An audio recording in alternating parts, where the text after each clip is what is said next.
packet pushers.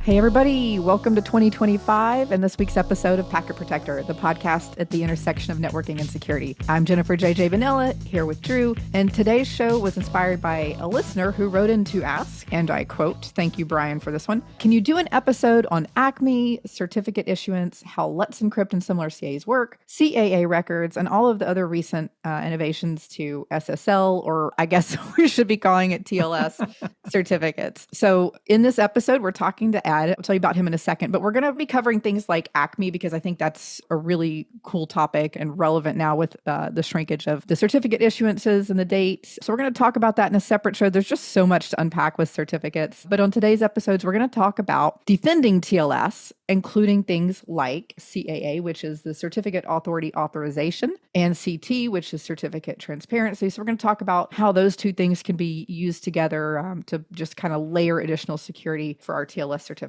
So today we're joined by Ed Harmoush. Ed's a network engineer and an instructor. He offers courses on networking topics, including networking fundamentals, NATing, practical TLS. You can find all of his courses at his site, practicalnetworking.net. And if you stay to the end of the episode and in the show links, what you'll see is Ed has a really nice offer. If you're interested in some of his courses, he does have a TLS course and gave us like a 2/3 off code. So check the end of the episode for that.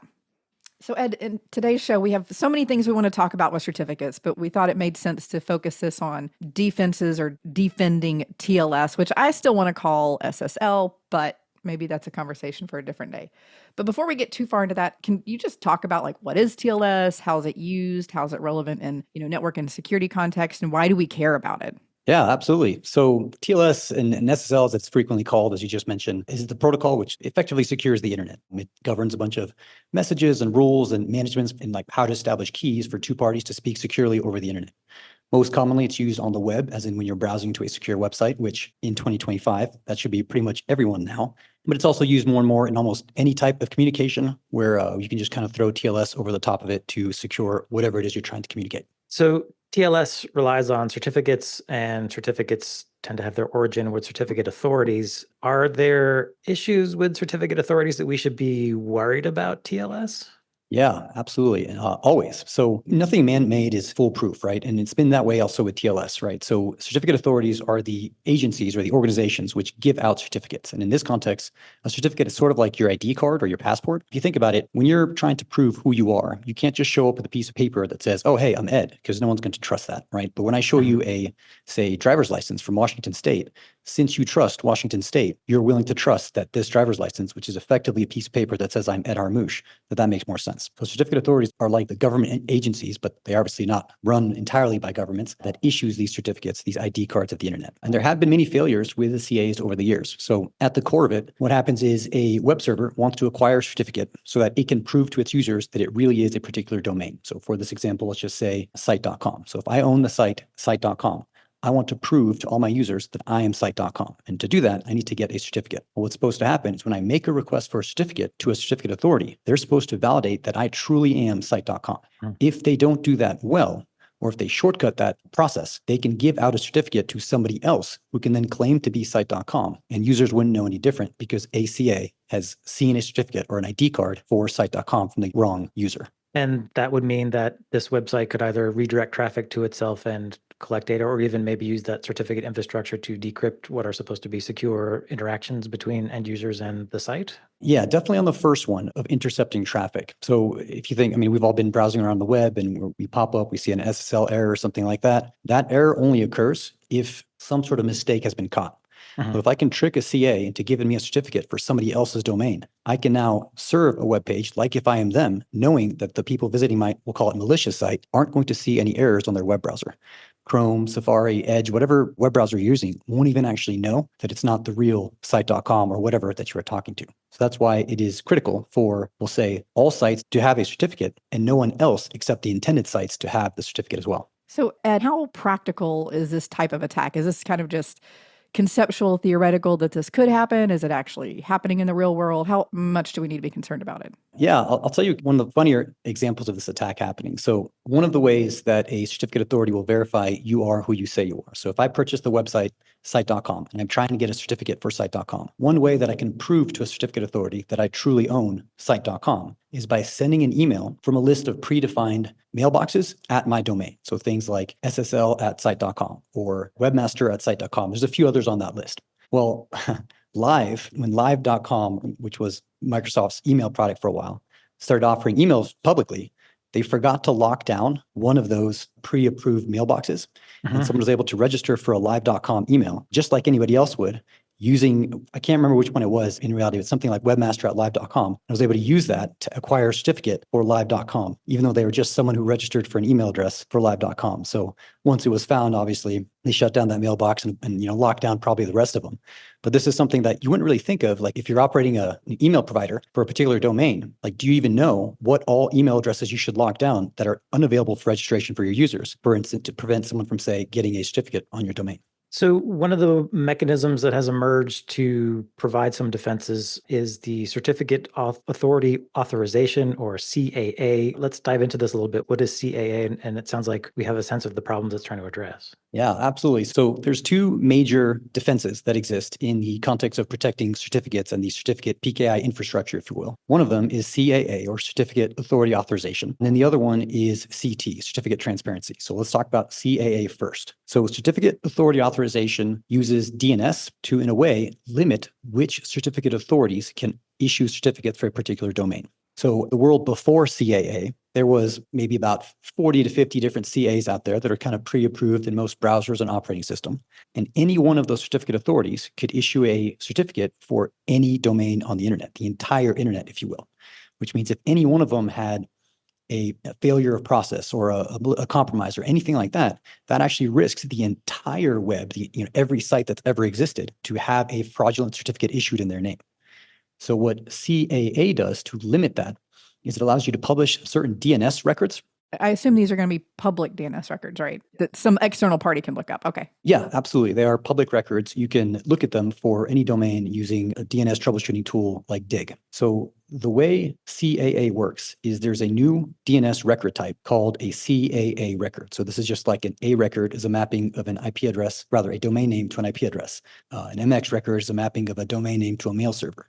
Well, there's a new record, a CAA record, that is a mapping of a domain name to, we'll say, directives about what certificate authorities can issue certificates for a particular domain. So there's 3 directives you can use. One of them is the issue directive. So say I own the website site.com. I can create a CAA record that maps the domain site.com to the string issue and then let'sencrypt.org. This says I'm only allowing let'sencrypt.org to publish certificates in my name. If I am one of the other certificate authorities, if I am, say, GlobalSign, and I get a request to generate a certificate for the site site.com, GlobalSign should look up the CAA records first to see if it's even approved to generate a certificate for the domain site.com. So is this mechanism purely to serve for the other CAs to look up, or does the device and the user side also use this? Absolutely. We're essentially depending on the certificate authorities to do their due diligence and to check these CAA records before issuing any certificates. Okay. But it's the site owner or the domain owner who sets up these CAA records because they trust or don't trust certain CAs? Correct. And they want to limit. So as I mentioned, so there's something like 40 to 50 different CAs that are generally trusted across the entire world. But the issue is any one of those CAs can issue a certificate for any site in existence since the dawn of the internet. If I'm, Ed, and I have a website, practicalnetworking.net, and I've done all my due diligence with my certificates, I have no way of knowing whether some other CA on the other side of the globe is issuing fraudulent certificates in my name. So it's more specifically, I have no way of knowing that somebody on the other side of the world is trying to generate fraudulent certificates in my name, right? But when they made the request to a trusted CA, if that trusted CA looks up my CAA records, recognizing that I've created instructions that says only the CA that I know is allowed to create certificates in my name, they should then error out and not give out that certificate to somebody else asking another CA for a certificate in my name. Okay, so this is a mechanism that a domain owner can use to ensure that they are getting certificates issued by CAs that they feel comfortable with. Yeah, you're limiting which CAs in the world can issue certificates in your name. And I think it's great that the onus is really on the other CAs, because I think there is a great amount of inherent trust in that ecosystem, and I think they're compelled to do the right thing. And to me, it's a better warm and fuzzy for them to be enforcing this than, let's say, relying on like an end user's browser to make that decision. 100%. I would agree entirely. In the end, what we want to do is create a system that is intrinsically secure. We don't want to trust the user to make right decisions. I mean, how many of us have clicked through SSL errors, right? Like we all are essentially trained to do it, right? We want the website to load, and that's the first thing that happens when it's like, wow, what is this error? Let me just click through it, see what happens. Oh, Ed, never, never, never. Our listeners have never done that. Oh. I think I interrupted you. So I think you were talking about the three like functions in CAA that you can define. Yeah, absolutely. So the one I just mentioned was the issue directive. So actually, you can try this out. If you've got access to a Linux terminal, you can simply type dig and then a domain name and then the letters CAA. And you can see all the CAA records for a particular website. So for, do dig google.com CAA, and you'll see which certificate authorities Google has authorized to create certificates in Google's name. So the first directive I told you, the issue directive, that says, hey, this certificate authority can issue certificates in my domain's name. You can create multiple. So if you, for instance, have certificates from Let's Encrypt and Zero SSL, you can add multiple issue directives to say either of these, or as many of these as I have a directive for, is allowed to create a certificate in my name. The other directive that exists, there's two other ones. One of them is issue wild. That's similar to the issue directive, but it also enables a particular certificate authority to issue wildcard certificates. So it lets you differentiate between the certificate authorities that can issue a non-wildcard certificate versus a wildcard certificate. And finally, the last one is the IODEF. That stands for Incident Object Description Exchange Format. All that is an email address you can add to these records for where violation reports should be sent to. So as you guys actually pointed out earlier, this is something we're depending upon the certificate authorities to follow. And so if they receive a request and they check the CAA records and they recognize they're not allowed to create a certificate for that particular domain, they can send an incident report to the email address that you specify. That way you, as the domain owner, can get an idea that someone out there might be trying to create fraudulent secure certificates in your name. Hey, Ed, how granular could you get? So I'm kind of thinking of like, I know a lot of organizations I work with, they have subdomains where, whole business units or, even a smaller company might just have a whole subdomain for, let's say, marketing purposes or a customer portal or something. Can you get as granular as like subdomains for that issue command? That's a good question. From what I recall, this approves everything at the domain level. So you wouldn't be able to have a differentiator between various subdomains, but I'd have to double check. It's been a while since I've looked into the depth of CAA.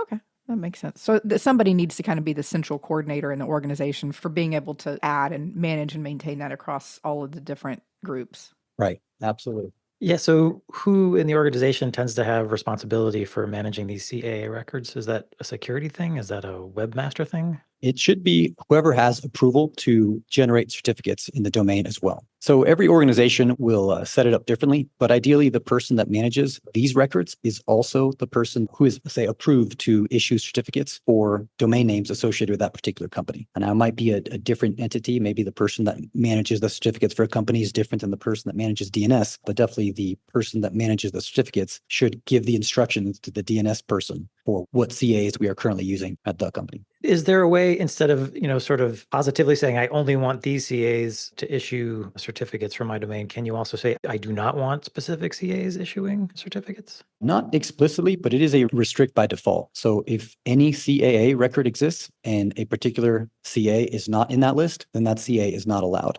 So it's almost like a deny all, if you will, from firewall rules or something like that. Okay. I'm curious, we're moving into an era where the internet is in some ways starting to fracture, and there's definitely a lot of geopolitical tension that's crossing over into the technology space. Do you see a time when, certificate authorities based in other countries may separate or just not be at all trusted? I'm thinking like, I probably wouldn't want a CA in Russia, say, to be issuing certificates for me if I'm a US-based company. Drew, why are you always picking on Russia? Ed, Drew is always picking on Russia and China. I don't know why. Silly me. Why those two countries in particular? Who knows? Who knows, right? It's just, I just pulled a name out of a hat. Yeah, pulled a name out of a hat. So you're touching on a kind of interesting topic, right? There is something to be said about to what degree do we trust the government? Now, I live in the States, so we have some comfort with the idea of trusting the government and knowing the government isn't going out of their way to, let's at least say, obviously, man in the middle of all of our traffic, right? But other countries don't quite have that luxury. There are definitely some CAs which are run by nation states. If they limit, we'll say, internet access based upon you trusting their CA, their certificate authority, you don't really have a choice, right? Mhm. The whole idea is if I go to google.com, I get a certificate that says, hey, I'm really google.com. If it looks like a legitimate certificate, my browser is going to trust it, right? My browser doesn't know any different. Right. If you trust a certificate authority that is nation-based and that nation decides they want to see everything going through google.com and they generate a certificate for google.com, they absolutely can decrypt all the traffic that you are sending to google.com and then redirect you to the real google.com so that it looks like you're still accessing the same Google services, so essentially it looks completely transparent to you. But all the while, they're sort of in the middle, seeing all the traffic unencrypted while it's passing through their networks and the like. That is unfortunately something we can't avoid, and is a reason why there's hesitation to have CAs run by nation states. Yeah, my understanding is here in the US, most of the CAs that folks are familiar with are private entities, and there are sort of, quasi-governmental bodies that provide some structure around them, but they are private entities, not government entities, right? Absolutely, absolutely. Now, people argue how much of a reach the government entities have into these private entities. That's a Yes. whole conversation for a whole another day that is well above my pay grade. But That's our tinfoil hat show. yeah, exactly. Exactly. The interesting thing, and since you guys brought it up, just recently, there's a CA run by Brazil that was caught issuing a certificate for google.com domains. And in fact, the way people recognize this is someone saw the certificate, pulled up the CAA record, and noticed that the CAA record did not approve that Brazilian CA to generate a certificate for google.com. Now, the exact intention of what they're trying to do, who knows? I'd also read that this is a CA that was in the process of being decommissioned. So I don't know if this is a disgruntled employee or someone on the way out or someone actually directed by the Brazilian government. I'm not trying to make any claims. Brazil, please don't come after me. You have a beautiful country. I'd love to visit sometime. But all I'm saying is this is a thing that happened, and there's a bug report on Mozilla forums kind of outlining the details of this. It's actually a pretty interesting read to get an idea. This happened in the last, I think, month. So this stuff is very relevant to today, if you will. It isn't just archaic legacy things from the past. And we'll put that link in the show notes. But if I'm understanding, this is a case where there was a CAA issue record that should have prevented a different CA from issuing it, but that CA in Brazil ignored that and did it anyway. Is that what happened? Correct. Exactly. Okay. Exactly. So CAA is trusting that the certificate authority is, we'll say, acting in good faith and double checking these records before creating certificates. Yeah. Okay, so that's, I think, an issue here then with this CAA mechanism. It's a way for a domain owner to try to get a little bit of security, but it also relies on the CAs themselves behaving in a trustworthy manner. And a certificate authority could decide it's going to ignore a CAA request.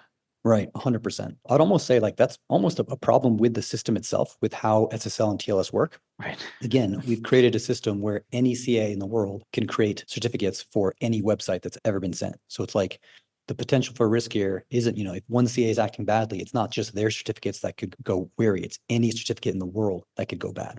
I was just going to say, there's so many things in the ecosystem of publicly routed networks that we rely on other people doing the right thing, whether it's routing or DNS and certain authentications. And I mean, even Drew, we were at Security Field Day, and I think Tom had kind of done a little talk on the relationship of the TLDs. Like if you're not .com or .net, right? If you're something else like IO, the TLDs are issued and tied to countries. And so .io is actually attached to a, some small island out in the Pacific somewhere or something. So Ed, I'm just all of our ecosystem just depends on, I think, people doing the right thing. And so I think I'm a huge fan of not letting perfection be the enemy of some type of progress. But it sounds like maybe some of these, or at least CAA, I'm interested to kind of talk about the certificate transparency and some of the other stuff that you had mentioned in the defensive hierarchy here. But it sounds like maybe this is the first step and we may have some other iterations of this to tighten the screws a little more. Yeah, certainly. It's a many layers thing, right? We want many different layers that are protecting the same thing, and probably not any single security element that's implemented or defense is going to cover 100% of all the potential attacks or vulnerabilities. But if we have enough that are covering 75%, then that kind of gives us enough overlap around the entire system. So CAA records are something you as a domain owner can do to get a little bit more peace of mind about the validity of certificates being issued under your domain name. But there's also, maybe this is a good time to pivot to our other topic, which is certificate transparency, which sounds like it's trying to come at the problem from the other side, right?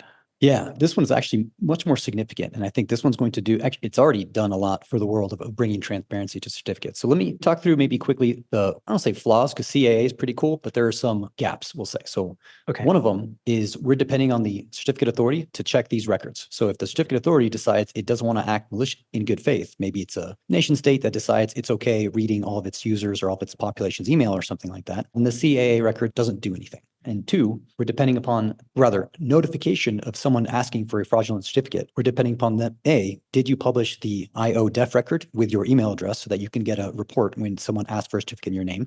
Or B, did the CA send that report? Or C, if they sent it, did it get through all your spam filters and actually show up in your inbox, right? So for those reasons, while CAA is great and it's very, very easy to publish DNS records, so everybody should use CAA, it isn't necessarily the end-all be-all for defenses we want to implement or use in the TLS ecosystem. Another defense we want to use is one called CT, or Certificate Transparency. And certificate transparency, I think, will be more comprehensive in the defenses it provides for TLS. Yeah, so what is certificate transparency? Let's get into it. So certificate transparency is a system which requires every certificate that is ever issued by any certificate authority for any domain to be published somewhere in a publicly accessible registry that is cryptographically assured so that anybody can check for any certificates that have been issued in any domain. Ooh, does it use blockchain? It does. It uses a cryptographic concept, not necessarily a blockchain, but it does use what's called a Merkle hash tree, which is a you could say it's within the category of blockchain, but it isn't a single chain. Therefore, it's more of a tree structure. I'm just trying to help people with their bingo cards today. That's all. Oh, absolutely. This will be good for SEO and stuff like that, right? That's right. Yeah, could you just mention cryptocurrency and then we're all set? We'll include cryptocurrency and NFTs, and this is the secret to going viral. But Ed, publishing all of the certificates issued sounds, I don't know, like a double-edged sword. I mean, you're saying this is a defensive security measure. My knee-jerk reaction to that is, ooh, that feels a bit like lifting a skirt to the public. I'm curious to keep hearing about how this is a security feature. Yeah, absolutely. So that's a great point too. I mean, everything is a pros and cons thing, right? Everything's you balance on a scales, right? The pros of publishing every certificate that's ever issued ever for every domain is that if I own a particular website, say site.com, I can write a quick script that checks this public registry every few hours, every few days or something like that. And I'll know right away, within a few hours, within a few days, whether someone out there has tried to or has successfully issued a certificate for my site or something like that. So there's a security win for sure. But of course, if I have an internal PKI and I've got a bunch of domains for internal tools that I only want accessible on my corporate network, I wouldn't necessarily want the entire world to know the structure of all my domain names internally. So this is sort of the balance. Now with CT, you can set group policies and browser settings to say, hey, for these domains, don't worry about certificate transparency. If you set those group policies correctly, it kind of protects your internal domain structures from being publicly visible if your internal PKI is not actually publishing these CT records. So there is a defense against that risk, you'll say. All right. I do want to kind of poke into this a little bit because I'm kind of thinking through, a lot of organizations moving to zero trust architectures for publicly accessible resources or, using things like, ZTNA type of solutions that sometimes implement the Cloud Security Alliance, software-defined perimeter and those things that are designed to kind of obscure the fact that that service even exists because we can eliminate like public DNS records for some of these hosts online. Do you feel like this would negate some of that? I don't consider that security by obscurity because even if you know that the thing exists with those architectures, you can't connect to it. But this almost feels like, okay, we've obscured it here, but now we have some other visibility into it through the certificate list. Before I can answer that, elaborate a bit more on what you mean. Let's say you're connecting to a public service or one of your instances, it's like IaaS or PaaS, like up in the cloud, you have an instance of something and you're using like a ZTNA type of solution. So the endpoint connects to some service that's usually in the cloud. That cloud instance kind of stitches its own little tunnel to, or it's connected to that infrastructure you have in the cloud. And then when I want to connect to it as an endpoint, and the same works with like server to server, services to services, that entity that's acting as like the zero trust sort of, I'm going to call it a server for lack of a better word, but coordinator then kind of checks me out. It already has a connection to this service or server, and then it allows me to connect through it to that thing, but I couldn't connect directly to it. one of the architecture changes is you don't have to, publish these things in public DNS entries. So an attacker wouldn't even know that thing exists unless they had, access to that. I'm just going to use ZTNA in my example of a user connecting to something. Got it. Okay. Yeah, I'm totally following. Absolutely. And this wouldn't actually be violated or risked by the certificate transparency model. So let me tell you what, let me back up and explain certificate transparency a bit further, and then it'll be easier for me to answer specifically your question. So hang on to that for a quick minute. Okay. So let's say I own a domain. I own the domain ed.com, right? The way it works, I go into a certificate authority and I'm like, hey, certificate authority, please give me a certificate for ed.com.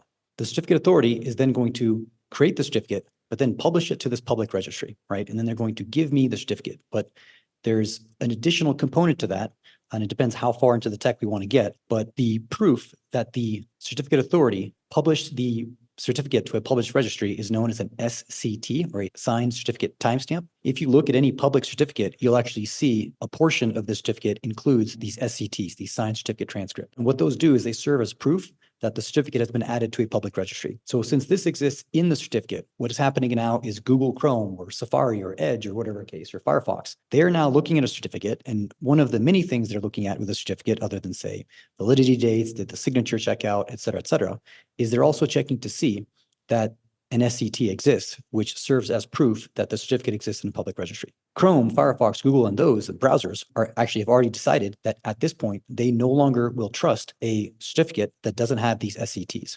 So the incentive for a CA to add these SCTs is because the entire World Wide Web, browsing the web, will not trust a certificate unless it's been added to the registry. Okay, so that's the stick to get certificate authorities to publish these certificate transparency records? Right, 100%. Now, going back to the zero trust question that you just mentioned, essentially what you're looking at here, it's almost like a load balancer environment, right? A front end, back end type system, where on the front end, a user goes to a particular public point using a DNS name. That's all they see is the website. And then the proxy, the ZTNA, is what actually is sending them to different services on the back end.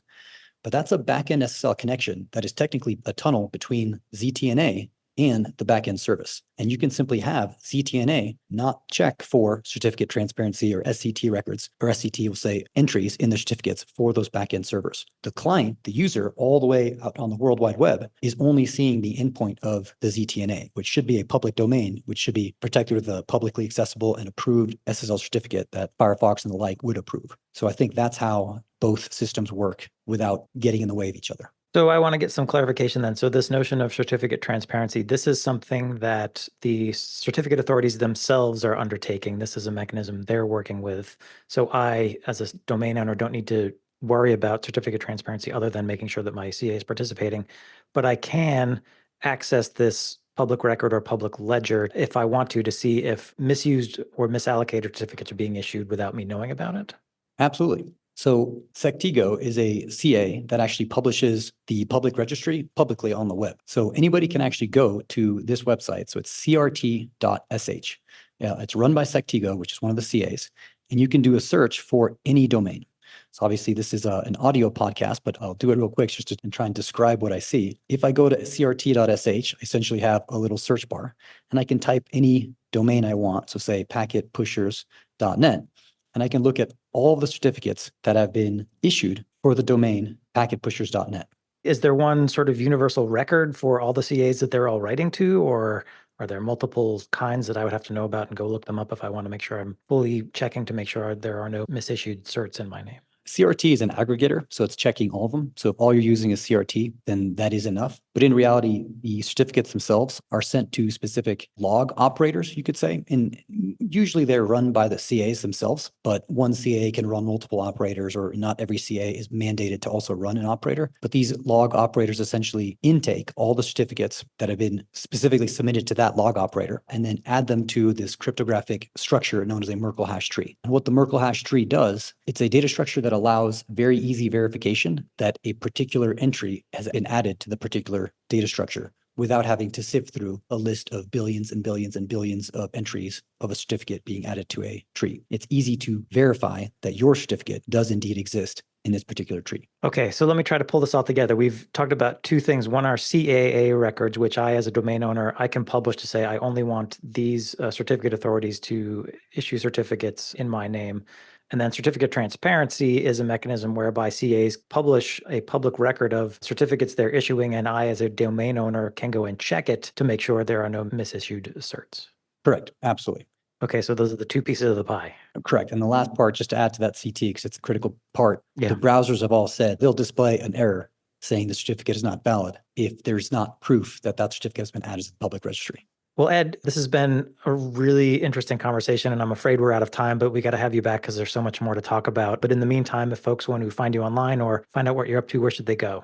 Sure. Yeah, this has been a lot of fun. My website is practicalnetworking.net. I also have a YouTube channel by the same name. I also teach a TLS course. It's a deep dive into TLS, unpacking all the nitty gritty of everything we just discussed and a bunch more. You can get information about the course at pracnet.net/TLS. That's pracnet.net/TLS. And then for Packet Pushers listeners, I've got a code you can use to get the course at essentially 2/3 off. You can use the code Packet Pushers 100 to get the course for 66% off. Okay, so that's a deep dive on TLS discount for the course Packet Pushers 100. You can find it at pracnet.net/TLS. Was that correct?